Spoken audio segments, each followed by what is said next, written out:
Bismillahirrahmanirrahim. Assalamualaikum warahmatullahi wabarakatuh.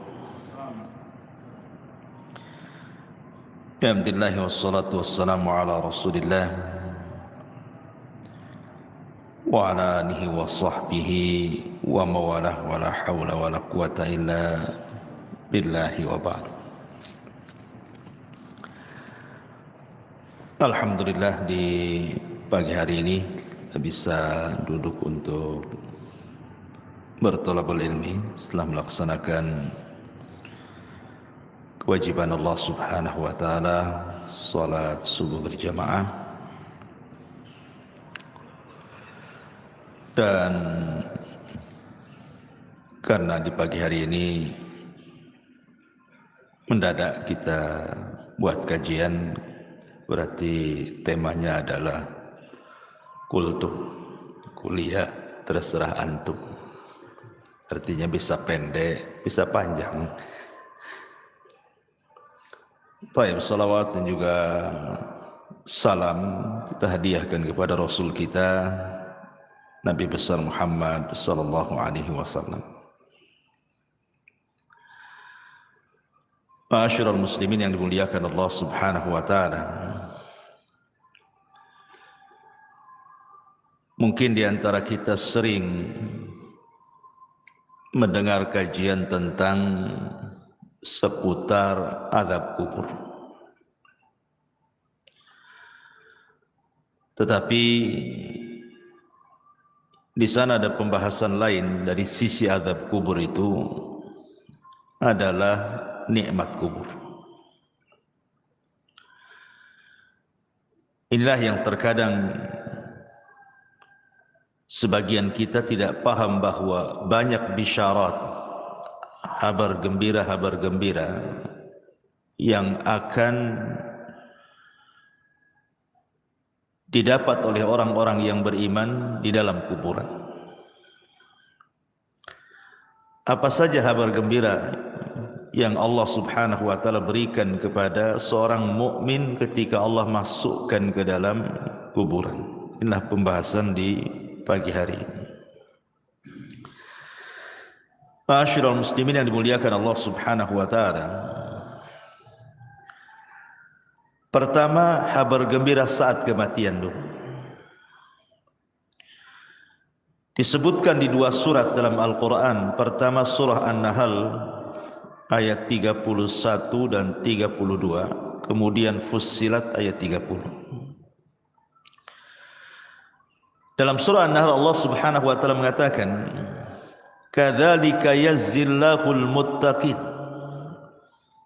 alladzina tawaffahumul malaikatu thayyibina yaqulun salamun alaikum udkhulul jannata bima kuntum ta'malun." Demikianlah Allah memberi balasan kepada orang-orang yang bertakwa. Siapa orang yang bertakwa? Yaitu orang-orang yang ketika diwafatkan oleh para malaikat dalam keadaan baik, maka mereka para malaikat mengatakan kepada mereka, salamun alaikum, keselamatan bagi kalian, masuklah ke dalam sorga karena apa yang kalian kerjakan. Kemudian dalam surah Fussilat ayat 30-nya Allah mengatakan, innal ladzina qalu rabbuna Allah thumma istaqamu tatanazzalu alaihimul malaikatu alla takhafu wa la tahzanu wa abshiru bil jannati allati kuntum tu'adun. Sesungguhnya orang-orang yang mengatakan Tuhan kami Allah, kemudian mereka istiqomah padanya, maka malaikat akan turun kepada mereka dengan mengatakan, janganlah kalian takut, janganlah kalian sedih, dan bergembiralah kalian dengan surga yang telah Allah janjikan kepada kalian. Jadi kabar gembira pertama adalah saat detik wafatnya seorang mukmin, mereka akan bahagia. Kenapa mereka akan bahagia? Karena malaikat yang membisikkan di telinganya itu adalah bisikan-bisikan kebaikan. Sehingga kita lihat seorang mukmin itu kalau meninggal macam-macam, terkadang Allah tampakkan kebahagiaan. Terkadang dia tersenyum, terkadang ditampakkan keringat di dahinya, terkadang bisa mengucapkan kalimat la ilaha illallah, terkadang dia membaca Al-Quran, terkadang meninggal saat solat, dan begitu seterusnya. Dan itu kegembiraan yang pertama yang diraih seorang mukmin saat wafatnya. Kemudian yang kedua, saat masuk ke liang lahat. Kita tahu bahwa dalam proses peristiwa-peristiwa kubur itu ada 4 peristiwa. Pertama disebut dengan dhaghtatul qabri, himpitan kuburan. Yang kedua disebut fitnatul qabri, 2 malaikat yang bertanya, Munkar dan Nakir, atau disebut dengan fitnah kubur. Yang ketiga azab kubur, dan yang keempat nikmat kubur. Kita tahu bahwa peristiwa pertama di kuburan itu adalah himpitan kubur. Setiap manusia pasti dihimpit kuburan, tidak mukmin, tidak kafir, semua kena.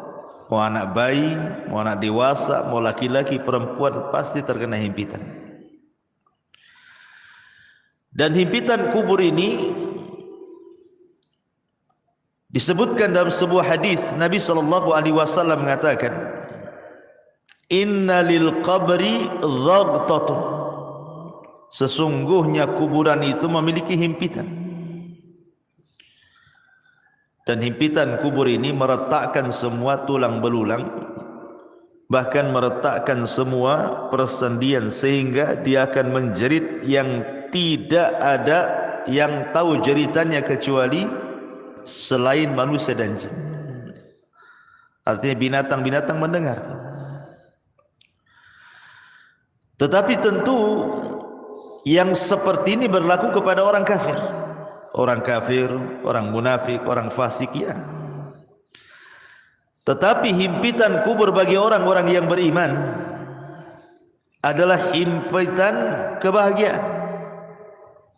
Sehingga para ulama ketika membicarakan tentang himpitan bagi orang-orang yang beriman itu layaknya seorang ibu saat memeluk bayinya. Karena kita semua berasal dari tanah. Jadi tanah itu diibaratkan ibu kita. Jadi kalau kita masuk kuburan, dihimpit itu seolah-olah ibu sedang memeluk bayinya, tidak merasakan apapun. Makanya ketika kematian seorang sahabat yang sangat mulia, siapa dia? Sa'd bin Mu'adz radhiyallahu anhu. Sa'd bin Mu'adz ini pemimpin Aus. Saat kematiannya disebutkan oleh Nabi SAW, hadzal ladzi taharraka lahul 'arsy wa futihat lahu abwabus sama wa syahidahu 70,000 minal malaika laqad dhummatan thumma furrija anhu. Inilah orang yang karenanya arsy Allah bergetar. Jadi saat kematian Sa'd bin Mu'adz ini, arsy Allah yang besar sekali itu bergetar. Dan arsy itu kan makhluk yang paling besar, bisa bergegar karena wafatnya Sa'd ibn Mu'adz. Karenanya pintu-pintu langit dibuka, dan karenanya pula 70.000 malaikat turun dari langit menyaksikan jenazahnya.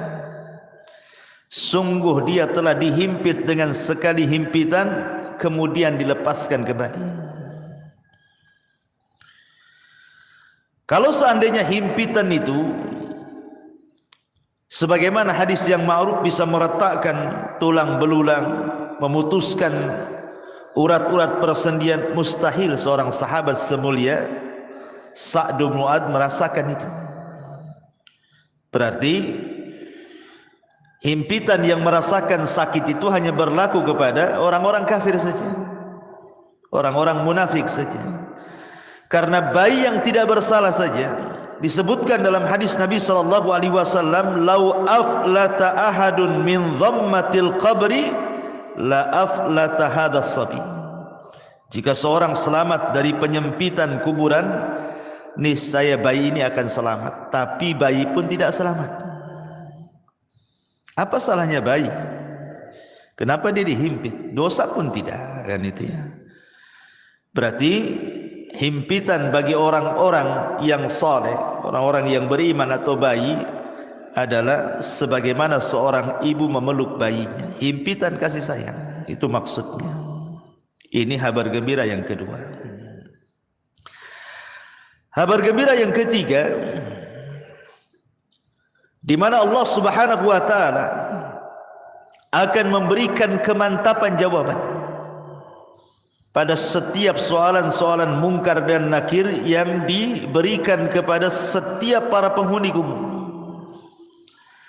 Dan itu diarahkan atau disyaratkan dalam surah Ibrahim ayat 27. Allah mengatakan, "Yuthabbitullahu alladhina amanu bil qawli tsabit fil hayatid dunya wa fil akhirah. Wa yudhillullahu zalimin wa yaf'alullahu ma yasha." Allah akan meneguhkan iman orang-orang yang beriman dalam ucapan yang teguh dalam kehidupan dunia dan juga kehidupan akhirat. Kata Bara bin Azib, seorang sahabat, ketika memberikan catatan dengan kalimat Allah akan teguhkan ucapan bagi seorang yang beriman di dunia dan akhirat, kata beliau, ini ayat turun pada perkara fitnah kubur. Jadi orang-orang yang beriman apabila ditanya siapa Rabbmu, maka dia langsung menyaut Allah. Siapa nabimu? Langsung menyaut Muhammad. Apa agamamu? Langsung menyaut Islam. Siapa yang bisa menjawabkan ini? Memang kalau di dunia mudah saja menghafalkan, tetapi bukan berarti di akhirat semua bisa menjawab, tidak. Yang memantapkan jawaban itu Allah. Jadi Allah yang membuat kita mantap jawabannya, bukan pengetahuan kita, gitu maksudnya. Allah yang memantapkan, karena di sini kalimatnya yutsabbitullahu, Allah menetapkan, memantapkan. Artinya Allah yang menjadikan kita ini mampu menjawab. Dan itu khusus bagi orang-orang yang beriman. Berarti ini kabar gembira yang ketiga. Allah memberikan kemantapan. Kemudian kabar gembira yang keempat, Allah lancarkan setiap jawaban. Setelah Allah mantapkan, kita mampu menjawab. Disebutkan dalam hadis Bara bin Azib radhiyallahu anhu yang panjang sekali. Salah satu penggalan hadisnya, Rasul mengatakan, fayatihi malakani fayujlisanihi fayaqulani lahu man rabbuk, fayaqulu rabbi Allah, fayaqulani lahu ma dinuk, fayaqulu dinil Islam, fayaqulani lahu ma hadzal rajul alladhi bu'itsa fikum, fayaqulu huwa Rasulullah sallallahu alaihi wasallam. Kemudian dua malaikat datang kepadanya dan mendudukkannya. Lalu keduanya bertanya, siapa Rabbmu? Maka si mayat mengatakan, Rabbku Allah. Kedua malaikat bertanya lagi, apa agamamu? Dia menjawab, agamaku adalah Islam. Kemudian keduanya bertanya lagi, siapa laki-laki yang telah diutus kepadamu? Maka dia menjawab, beliau adalah utusan Allah Muhammad sallallahu alaihi wasallam. Mungkin sekali lagi bahwa hari ini antum ditanya, pasti semua bisa jawab.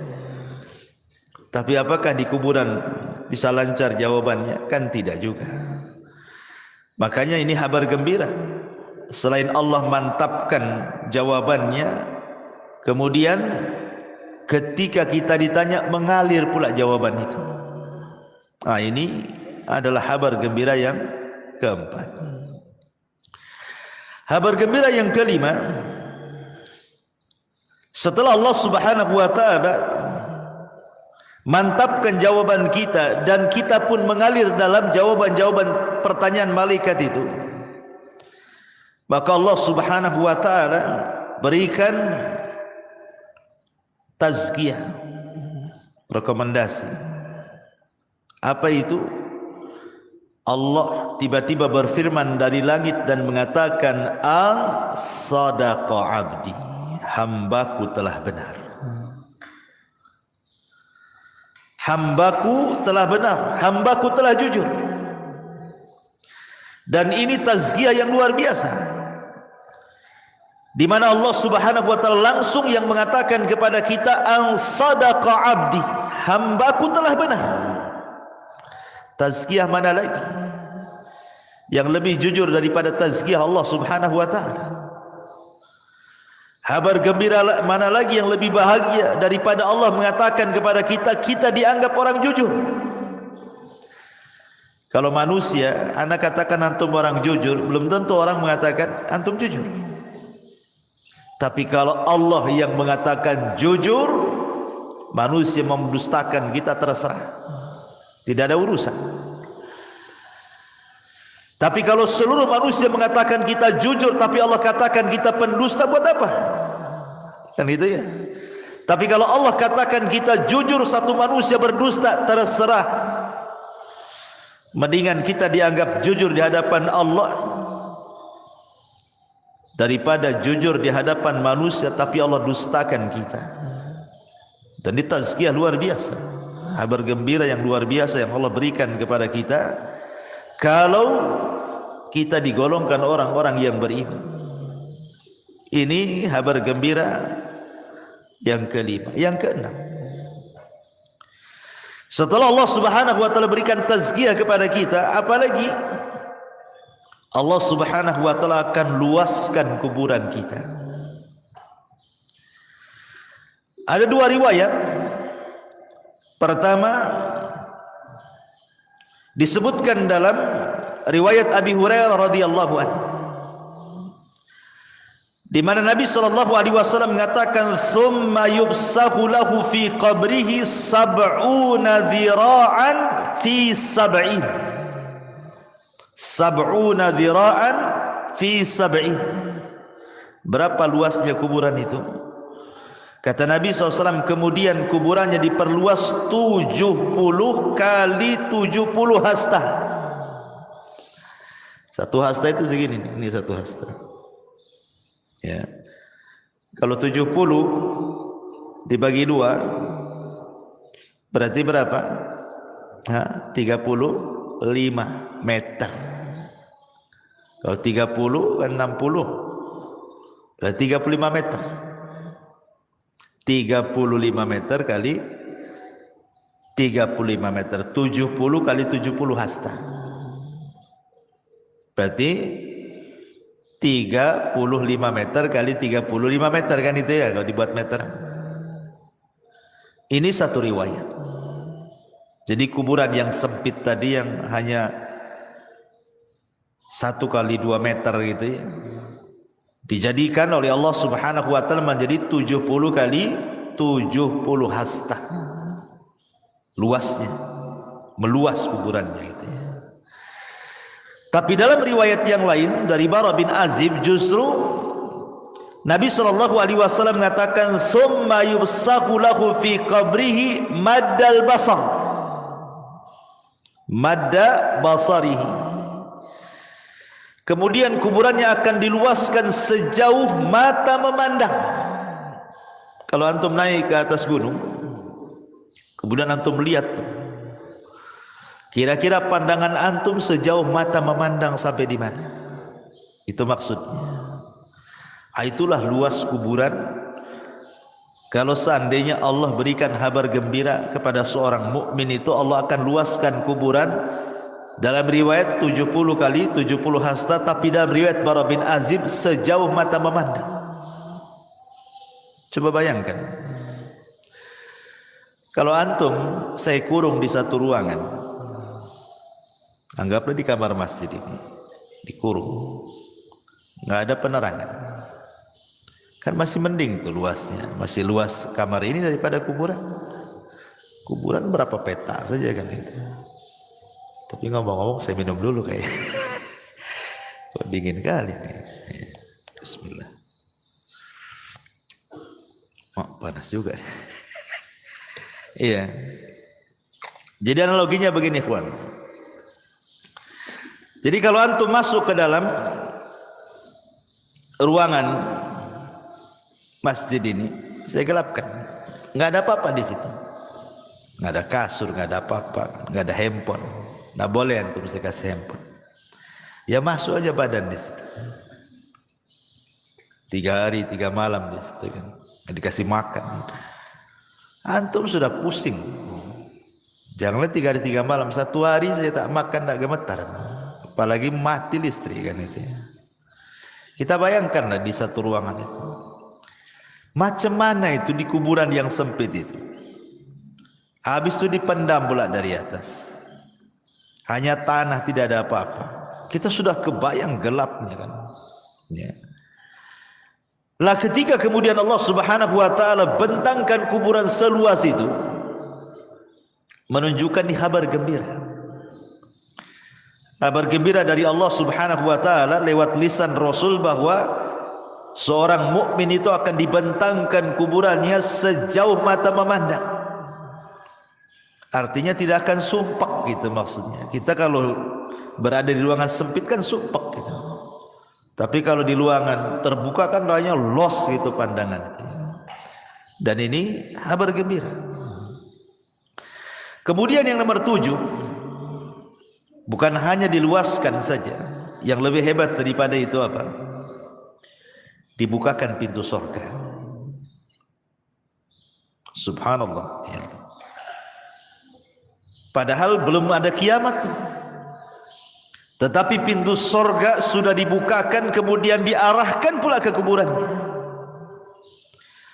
Dan itu disebutkan dalam hadis di mana Nabi SAW bersabda,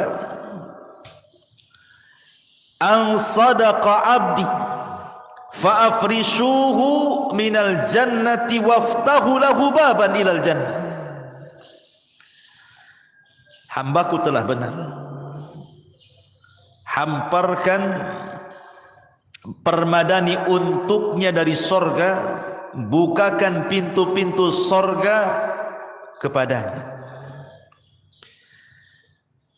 Subhanallah ikhwan, bayangkan kita dihamparkan permadani dalam kubur itu, mengarah ke pintu sorga, kemudian pintu sorga pula dibuka. Ketika pintu sorga dibuka itu ada kabar gembira yang nomor 8. Apa itu? Allah Nabi sallallahu alaihi wasallam mengatakan, wa albisuhu minal jannah. Hantarkan pakaian dari sorga. Ketika mayat itu hanya 3 lapis kain kafan saja. Kemudian masuk ke dalam liang lahat, entah tahan berapa bulan tuh yang namanya kain kafan itu. Lama-lama kan hancur juga. Tapi sebagai gantinya apa yang terjadi? Wa albisuhu minal jannah. Allah Subhanahu wa taala akan pakaikan kepadanya pakaian dari sorga, dan pakaian dari sorga itu semuanya sutra. Min sundusin wa istabraq. Rata-rata sutra dihantarkan dari sorga. Kemudian kabar gembira yang nomor 9, fayatihi min rauhiha wa tibiha. Kemudian Allah Subhanahu wa taala hantarkan pula raihiha wa tibiha. Apa itu? Wewangian dan bau semerbak yang luar biasa yang Allah hantarkan ke dalam kuburannya, menjadi wangi kuburannya. Kita saja di ruangan kan pengennya wangi, harum gitu kan. Masuk ke hotel-hotel mewah itu harum gitu ya. Kan itu sebuah nikmat, kabar gembira. Belum lagi makanan dari sorga, belum lagi minuman dari sorga. Itu kan kabar gembira yang luar biasa. Bahkan yang lebih hebat lagi, nomor 10-nya adalah Allah subhanahu wa ta'ala datangkan kepadanya orang yang sangat baik hati. Disebutkan dalam sebuah hadis, jadi akan didatangkan padanya seorang laki-laki yang rupawan, berpakaian indah, beraroma wangi, untuk menemani dia selama dalam kuburan. Kemudian si mayat ini heran, kemudian bertanya, man anta, siapa engkau ini? Fawajhukal wajhu yaji'u bil khair, wajahmu adalah wajah yang membawa kebaikan. Siapa kamu ini? Karena ikhwan, kalau kita analogikan kan, orang di penjara lah, masukkan ke dalam penjara, kemudian hanya satu sel satu orang saja, akan boring. Sepandai-pandainya orang itu buat aktivitas, pasti ada bosannya juga kan.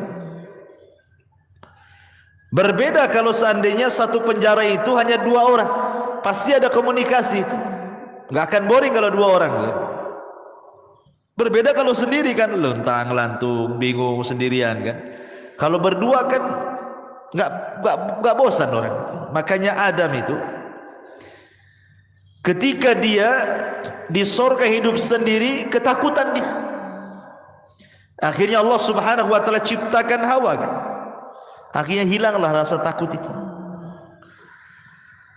Lah ketika kemudian orang dalam kuburan itu sendirian, kemudian dihantarkan teman yang baik. Teman ini kemudian rupawan, wangi, enak ngomongnya, tiba-tiba ngajak bicara, terus tahu-tahu tidak sadar bahwa dia sudah lama di kuburan tuh. Tahu-tahu teman yang baik ini memberitahukan bahwa kiamat sudah dekat. Makanya kemudian heran ini si mayat ini dan mengatakan, man anta, siapa kamu ini? Maka orang ini mengatakan, ana amaluka salih, sayalah amal soleh, sayalah solatmu, sayalah zikirmu, sayalah puasamu, sayalah silaturahimmu, sayalah puasamu, sayalah baca Quran, dan begitu seterusnya.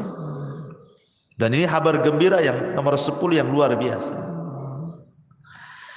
Kemudian yang nomor 11, kabar gembira yang nomor 11, di mana orang-orang yang beriman tidak akan merasakan lamanya tinggal di kuburan.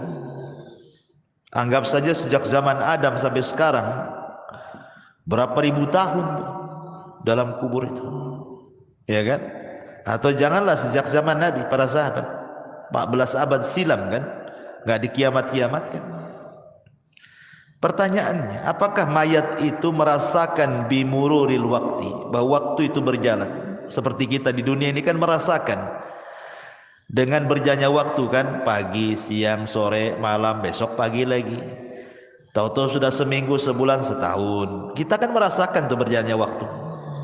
Pertanyaannya, apakah orang yang di kuburan itu merasakan berjalannya waktu? Ulama menjawab, lihat, kalau dia mendapatkan nikmat kubur, maka dia tidak akan merasakan bimururil wakti. Waktu yang berjalan tidak akan dirasakan bagi dia. Dan itu disyaratkan dalam kisah Ashabul Kahfi dan kisah Uzair dalam Al-Quran yang ditidurkan 1 abad. Kan ditanya itu, kam labista, berapa lama kau tidur kan? Dia mengatakan labistu yauman atau ba'du yaum. Aku hanya tidur sehari atau separuh hari, padahal sudah 1 abad. Menunjukkan bahwa kalau orang yang belum meninggal saja ditidurkan 1 abad, kemudian dia terbangun rasanya baru setengah atau 1 hari saja, maka begitu juga orang-orang yang dikubur ketika mendapatkan nikmat kubur. Kayak antum bermimpi nih, mimpinya indah banget gitu ya, tiba-tiba terbangun, aduh, kok sebentar kali mimpinya, padahal antum udah dari pagi sampai sore itu tidur tuh. Dibilang sebentar kali katanya, karena indah. Coba antum mimpi buruk, baru 5 menit tuh kayak udah lama kali megap-megap antum. Jadi para ulama mengatakan bahwa orang-orang yang tidak akan merasakan bimururil waktu, dengan berjalannya waktu itu, hanya orang-orang yang mendapatkan nikmat kubur saja. Tapi orang yang mendapatkan azab kubur, dia akan merasakan itu, waktu itu berjalan. Dan orang-orang yang beriman akan mendapatkan kabar gembira bahwa dia tidak akan merasakan berjalannya waktu. Itu maksudnya ya. Ini yang ke-11. Yang ke-12, orang-orang yang beriman, mereka akan merasakan nikmat, artinya kebahagiaan. Jadi bahagia betul dalam kuburannya itu, sehingga sebahagia apapun orang hidup di dunia, tidak lebih bahagia dibandingkan orang yang ada di kuburan. Itu yang disebut dengan nikmat kubur tadi. Makanya kenapa Utsman bin Affan kalau diingatkan dengan kuburan itu menangis, tapi kalau diingatkan dengan neraka dia biasa-biasa saja.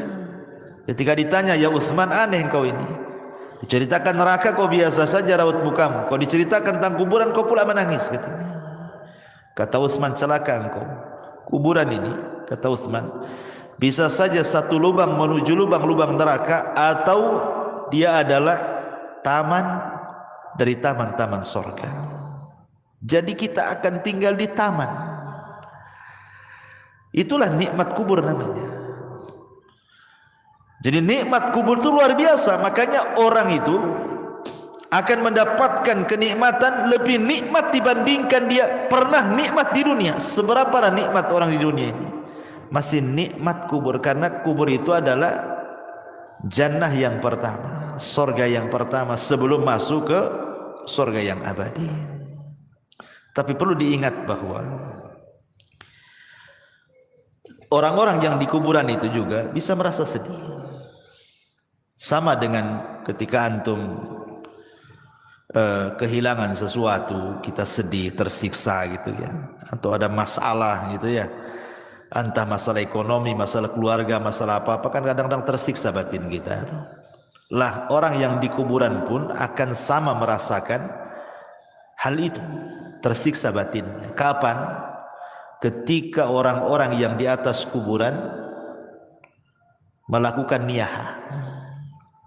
Niyaha itu artinya meronta-ronta, menangis-nangis gitu ya, menolak takdir gitu. Kalau nangis saja nggak apa-apa, namanya orang meninggal sedih, Rasul aja nangis gitu. Tapi kalau sampai niyaha ini membuat apa? Orang yang mati itu yu'adzab, diazab. Tapi bukan diazab di sini artinya diazab fisiknya, tidak, maksudnya diazab batinnya. Ya, karena ada hadis yang mengatakan innal mayyit yu'adzab bi bukail hayy. Rasul mengatakan orang yang mati itu akan diazab disebabkan tangisan orang hidup. Maksudnya niyaha, yang sampai merobek-robek, memukul-mukul. Karena saya pernah menyaksikan ada orang sedang koma, ini istrinya itu udah guling-guling tuh, guling tuh, sampai akhirnya diamankan sama kerabatnya, dimasukkan ke kamar, dikunci. Rumahnya tak jadi mati pula dia. Coba kalau mati apa nggak jelas tuh kan. Nah, artinya bahwa orang-orang yang seperti ini membuat mayat itu tersiksa. Maksudnya orang yang ada di kuburan itu yu'adzab, diazab. Maksudnya diazab bukan fisiknya tapi batinnya. Jadi dia merasa sedih gitu ya. Tersiksa batinnya itu gara-gara tangisan orang yang di atas kuburan itu. Makanya kenapa nasihat saya, kalau ada orang yang meninggal itu sebenarnya dia hanya butuh 3 kata saja. Orang mati itu hanya butuh 3 kata. Kata yang pertama, Allahumma gfir lahu, ya Allah ampuni dosanya. Yang kedua, Allahumma arhamhu, ya Allah rahmatilah dia.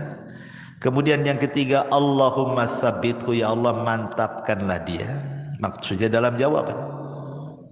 Itu yang diperlukan saat orang itu meninggal. 3 kata ini.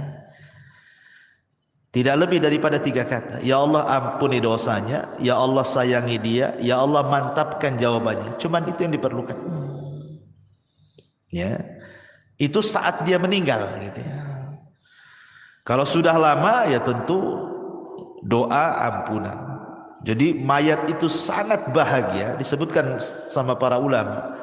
Yang paling dinanti oleh para penghuni kubur, entah ayah kita yang sudah meninggal, ibu kita, nenek kita, atau keluarga kita, mereka sangat bahagia itu apabila mendapatkan doa dari orang yang hidup. Jadi kalau kita mendoakan ampunan, rahmat, kata ulama, itu yang dinanti. Jadi mereka sangat bahagia sekali dengan doa kita kalau kita mengatakan Allahumma gfir lahu, Allahumma arhamhu, ya Allah rahmati dia, ya Allah ampuni dia.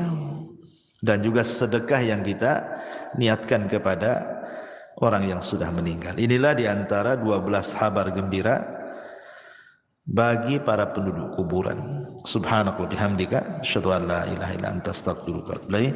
Allahu ta'ala alam. Assalamualaikum warahmatullahi wabarakatuh.